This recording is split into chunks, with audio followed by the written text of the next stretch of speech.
Hello, my name is Alex Coy. And I'm Jason Russo, and this is the ClassCam Plus. The ClassCam Plus allows students to watch lectures remotely without the need of a camera operator to follow a professor as they move about the classroom. This functionality is important now more than ever, as people across the world follow social distancing practices to help slow the spread of COVID-19. Our goal with the ClassCam Plus is to create a system where a professor could record a lecture entirely by themselves without the need for a camera operator or being restricted to only the camera's initial field of view. Like any standard lecture streaming service, the ClassCam Plus allows a number of viewers to watch the lecture. To do this, viewers connect to a Python client that then displays the live video feed. What separates the ClassCam Plus from other streaming services is the ability to control the camera remotely. The ClassCam Plus allows for both manual and automatic control of the camera. At any given time, only one viewer can be controlling the camera.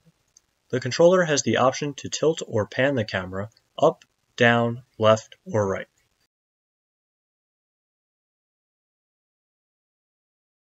They can also define a position for the camera to move to, or send the camera home to its starting position. The camera also has an auto mode, which will track the person in view of the camera as they move about the room.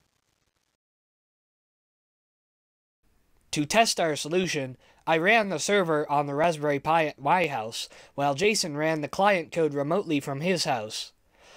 Jason then issued commands to the camera, and both of us could observe the response in real time.